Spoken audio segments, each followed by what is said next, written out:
No vídeo de hoje, o UFC cancelou o seu contrato com a Band e também com o canal GOAT e, pelo visto, tá negociando o seu retorno para a Rede Globo e até talvez para o canal Combate. E tem mais, Tony Ferguson pode estar fechando o seu contrato com a GFL, o que confirma aquilo que a gente tinha falado no vídeo anterior. Bom, pessoal, sem mais delongas, dada a introdução, vamos agora pro vídeo.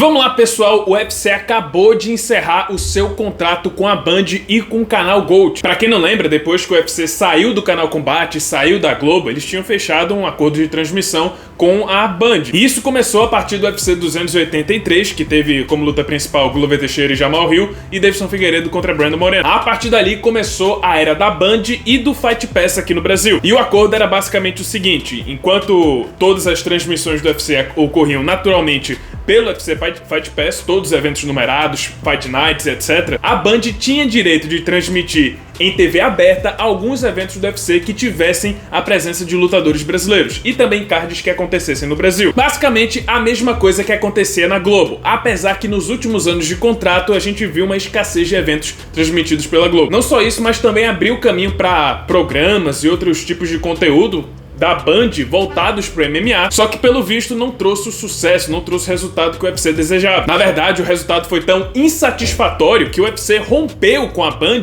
antes do fim do contrato. Eu vou ler aqui a notícia publicada pela revista Tatame. O UFC encerra contratos com a Band e canal GOAT e começa 2025 exclusivo no streaming, que é no caso o UFC Fight Pass. Após 2 anos de parceria, o UFC encerrou o contrato com a Band nesse começo de 2025. De acordo com as informações do MMA Fighting, no caso eu acredito que quem fez quem deu o furo da notícia foi o Guilherme Cruz, que trabalha lá para MMA Fighting.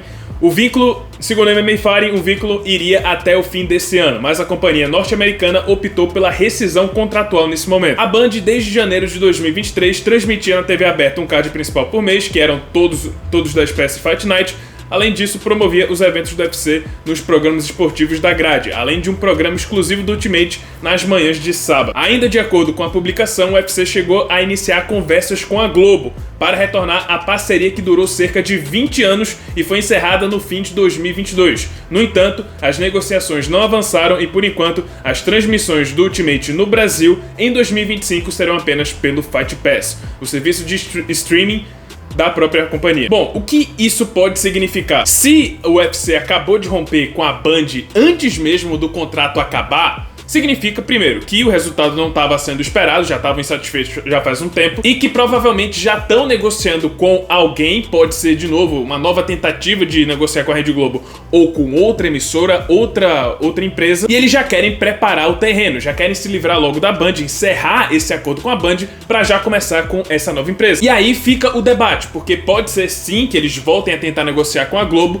mas pode ser também que seja a Netflix e a Netflix Brasil que esteja também disputando os direitos de transmissão do UFC. Da mesma forma que aconteceu com da Netflix com a WWE, conseguiu os direitos. Você abre agora a aba da Netflix, a primeira coisa que aparece, e até na assinatura mais barata, que tem propaganda, a maior propaganda que aparece é da WWE. E sendo bem sincero, entre Netflix e Globo para o UFC, para os direitos de transmissão do UFC, sinceramente eu torço para que seja com a Rede Globo de novo. Eu sei que tem muito viés político envolvido, né? Muita gente assim de direita não suporta a Globo, não vê, tem gente que não vê nenhum tipo de programa, produto produzido pela Globo, mas eu quero deixar um pouco esse lado político de lado e focar apenas no tamanho da Rede Globo, porque a gente não tem como negar. A Globo é a maior emissora do Brasil. E o fato da Globo ser a maior emissora, o maior canal de comunicação do Brasil, pode ser muito bom para os lutadores brasileiros. Porque para mim é um absurdo o Poatan e o Charles do Bronx serem mais conhecidos fora do Brasil do que dentro dele. Lá fora o Poatan é uma celebridade e aqui no Brasil você chega na academia e pergunta se já ouviram falar do Poatan, a pessoa nem sabe de quem você tá falando. Nem sabia que o Poatan existe. Isso é um absurdo. Enquanto isso, o Poatan lá fora tá trazendo números ainda mais expressivos do que o Anderson Silva, que é o lutador brasileiro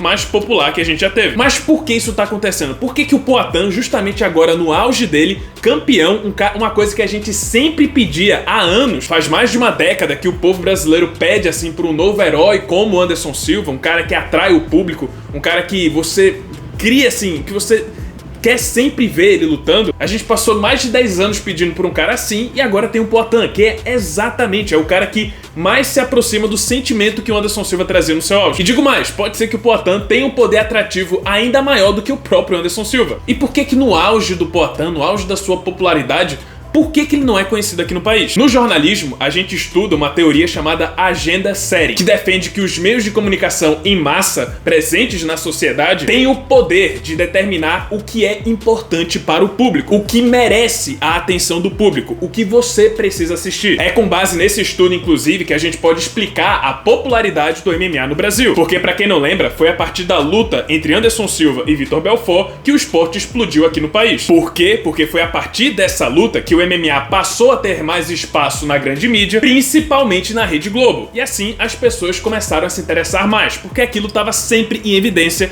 nos maiores canais de comunicação. Em especial, estava mais em evidência na Globo. Até porque, querendo ou não, a Globo, como eu falei, é a maior emissora do país. É através da Globo que a grande massa da população brasileira adquire informação. É através da Globo que a grande massa vê o que está em alta. E baseado na teoria da agenda setting, a Globo tem aquele poder de determinar o que merece atenção ou não, o que deve ser popular no Brasil ou não. E quanto mais o MMA aparecia na Globo, mais os lutadores e o esporte ficavam conhecidos. E eu acredito que esse é um dos motivos do Poatan, do Charles do Bronx e outros lutadores brasileiros atuais em alta não receberam a mesma atenção que outros lutadores receberam anos atrás. Eu acho que fora da Globo, o UFC ficou muito nichado, tem lá seu próprio programa, seu próprio aplicativo de streaming. Em outras palavras, ficou fora dos olhos da grande massa da população. E como eu falei, o Poatan é o mais próximo de um ídolo brasileiro desde o Anderson Silva. Fora do país, ele consegue ser mais popular e trazer números mais expressivos do que o próprio Spider no auge. Só que aqui no seu próprio país tem gente que nem sabe que ele existe. Na época do Anderson, ele tinha a Globo ao seu lado e hoje o Poatan não tem. O UFC hoje, principalmente agora sem a Band, tá por conta própria dentro do Brasil. Então eu tenho certeza que se o UFC tivesse continuado na Globo, principalmente nesse 2024 lendário do Poatan, ele seria conhecido em todo lugar. Seria mais conhecido ainda do que o Anderson Silva. Diferente de hoje, que ele é mais conhecido mundo afora do que no próprio país. Por isso eu acho que os lutadores brasileiros têm muito a ganhar se o UFC realmente voltar pra Rede Globo. E agora, pessoal, vamos falar de Tony Ferguson. Eu tinha feito um vídeo aqui dizendo que o Tony Ferguson tava com notícias, né? Tava com uma luta praticamente marcada e que iria fazer esse anúncio em breve. E aí saiu agora a notícia que Tony Ferguson tá em negociação com a GFL. Pelo menos é isso o que o Kevin Lee, ex-adversário do Ferguson e também uma das contratações da GFL, revelou para o Ariel Helwani. Eu vou ler aqui a notícia publicada pelo Super Lutas. Consequência de 8 derrotas no UFC, Tony Ferguson está em negociações com a nova liga GFL. O ex-campeão interino dos leves até 70 kg do Ultimate, Tony Ferguson recentemente apareceu nas redes sociais para informar seus seguidores de que notícias sobre a luta viriam em breve. Mas parece que El Cucuy não estava se referindo a um possível retorno ao octógono, e sim em participar da nova liga Global Fight League, a GFL. A novidade de que Ferguson está em negociações com a GFL veio de seu rival de longa data e ex-peso leve do UFC, Kevin Lee, o lutador que já foi contratado pela nova liga e deu a notícia durante a entrevista ao jornalista Ariel Helwani. Vamos lá, abre aspas agora para o Kevin Lee. Ouvi alguns nomes sendo cogitados. O que mais me interessa é Tony Ferguson. Ele teve seus altos e baixos na carreira, mas tivemos uma ótima luta pelo cinturão do UFC. E acho que isso é algo que muitas pessoas podem apoiar e é uma luta que eu realmente quero. Ele está em negociações com eles. E vamos lá, pessoal. Eu já tinha, na verdade, previsto, né, que isso poderia acontecer, que o Ferguson ia lutar com Jorge Masvidal ou outro figurão no pay-per-view de Miami, ou que essa nova luta não seria no UFC, seria na GFL. E assim, beleza, eu acho que na GFL as chances do Ferguson, principalmente porque é uma organização que tá focando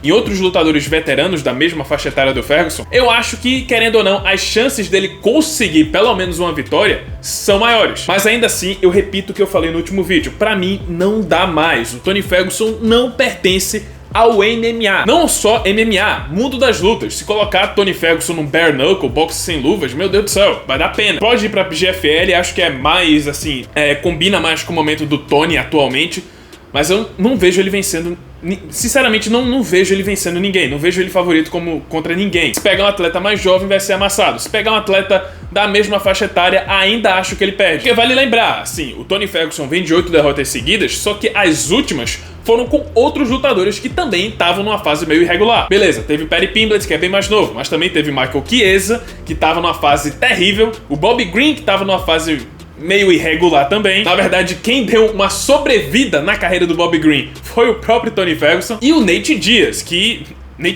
Então assim, Ferguson, apesar de ter enfrentado também grandes tubarões da categoria, Beneil Dariush, Charles, Michael Chandler e Justin Gaethje, ele também teve a sua chance contra lutadores da mesma faixa etária e não mudou absolutamente nada. Então assim, não vejo o sucesso do Tony Ferguson na GFL. Acho que combina mais sim, mas ainda assim acho que ele vai acumular a 9ª, talvez até a 11ª derrota seguida. Que aí vai igualar, né? Ele tem um recorde de 12 vitórias seguidas e agora vai igualar com 12 derrotas seguidas. Mas é isso, esse foi o vídeo, espero que tenham gostado. Se você gostou, deixa seu like, se inscreve no canal, já ativando o sininho das notificações para não perder o próximo conteúdo. Isso, muito obrigado por terem assistido e até a próxima.